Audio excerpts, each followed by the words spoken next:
Kagurabachi bisa dibilang salah satu rilisan Weekly Shonen Jump yang top banget di generasi sekarang. Cerita pedang-pedangan yang awalnya gue Hina bakal punya MC yang sangat amat literally gue, ternyata isinya bukan gitu. Ngaku aja sekarang gue rutin baca ini manga di Weekly Shonen Jump pas mingguan gitu, selalu gue tunggu tiap chapter terbarunya. Walaupun beberapa waktu yang lalu gue udah review ini manga, tapi pengen gue omongin lagi karena part 1 manganya selesai dan chapter selanjutnya bisa dibilang awal dari part 2 manga Kagurabachi. Sehingga video kali ini gue mau review secara garis besar aja sih apa yang gue suka dari manga Kagurabachi part 1 ini dan apa yang gue rasa gue kurang suka ya mungkin bisa jadi fokus ntar di part 2 itu kayak gimana di Kagurabachi. Anyway, video ini mungkin isinya ya rada spoiler gitu, jadi kalau lu nggak mau kena spoiler dan lu pengen baca manga Kagurabachi ya baca dulu aja sih, jangan nonton video gue. Pertama gue mau ngasih opini analisis gak jelas gue gitu loh tentang part 1 Kagurabachi ini fokusnya apa gitu dan kenapa part 1 Kagurabachi di akhirin ya kayak gitu. Part 1 Kagurabachi ini bisa dibilang ya ngeset pondasi cerita Kagurabachi sih secara garis besar deh. Hal-hal basic kayak world building, penjelasan power system, pengenalan karakter itu semua ada di sini. Terus juga faction protagonis sama faction villain juga di sini gitu diperkenalkan kitanya. Tapi yang gua rasa jadi fokus utama part 1 ini adalah pedang keramat ciptaan Kunishiguro Kuhira yang dia ini bapak Chihiro si MC cerita. Emang ceritanya gua rasa ntar part 2 juga tetap bakal pedang-pedangan gitu. Cuma di part 1 ini gua rasa fokusnya si Chihiro mencari tahu kenapa pedang tersebut dibuat ayahnya. Kenapa entah itu pedang dari karakter faction di sisi protagonis si Munabi atau yang dari faction villain ya si Hisaku ngincar pedangnya. Kayak apa gitu yang spesial dari Enchanted Blade ini. Kenapa interpretasi dan cara pedang ini digunakan berbeda dari orang ke orang. Hal ini yang gua rasa jadi fokus utama part 1 Kagurabachi. Mencari tahu makna pedang itu sesungguhnya buat si hero itu gimana gitu. Kenapa ayahnya ngebuat pedang tersebut. Kenapa pedang itu juga terlibat di perang besar di apa tuh Seitai War. Dan gue suka gitu ya mungkin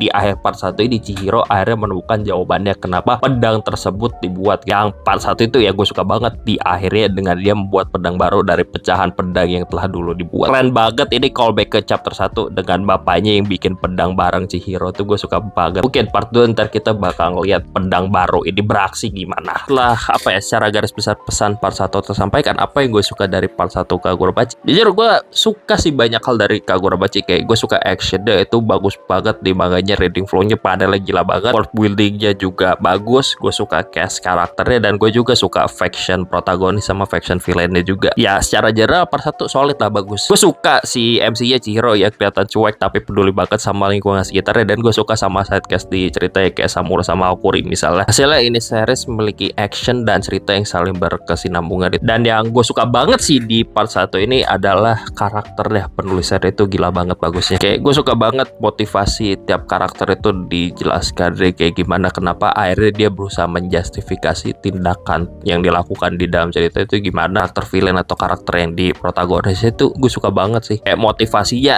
ngebikin gue paham gitu kenapa mereka pengen gini, ya make sense sih walaupun ya gue juga kagak setuju. Tambah karakter developmentnya di dalam cerita itu bagus, kayak si MC, Chihiro, terus Samura, Hakuri misalnya itu karakter development penulisannya bagus banget. Terus juga lu punya Sojo sebagai villain pertama, ini series gila banget itu. Ditambah sekarang mungkin kita udah dikasih kenal di reveal villain gede banget sih Akemura Soga yang collab bareng Yura, kayak keren banget dah pas mereka berdua bekerja sama dan membeberkan motivasinya masing-masing itu gimana. Cuman tetap ada hal yang gua nggak suka dari ini series di part 1-nya sih. Ya mungkin hal yang gua nyinyirin spesifik banget bakal kejawab ntar di part 2. Kayak apa ya, hal yang gue jelas nyinyirin banget di ini manga adalah awal ceritanya walaupun punya daya tarik tersendiri, walaupun punya charmnya, gue perlu jemput aja emang start itu bukan start yang bagus banget, bukan start yang ngebikin gue wah banget, walaupun emang punya potensial yang ngebikin gue kayak gue percaya ini manga bakal improve ke depannya, dan emang improve ke depannya gitu. Kayak kejawab di arc-nya Sojo, ini manga kelihatan emang udah settle dan Darmu formulanya gimana walaupun startnya kurang. Tapi minusnya ini manga ada karakter yang gue rasa belum kepake dengan bagus di ceritanya, entah itu dari screen time atau misalnya kekuatannya atau apalanya. Misalnya si Hiyuki ya gue pikir bakal dikasih role lebih gede di dalam ceritanya, ternyata di arc penutup part 1 juga gak muncul. Tapi mungkin karakter karakter yang bikin gue ganggu banget cara dipakai itu si Shiba sih. Buat karakter yang punya sejarah banyak sama keluarga MC, cara dia dipakai dalam cerita rasa kurang gitu impactnya. Walaupun ya pas momen tertentu dia muncul, tapi impactnya secara general dari awal cerita kurang. Jadi ya udah, komplain gue ke part 1 ini sebenarnya ya coba ada karakter yang kayak kelihatannya penting banget di dalam cerita,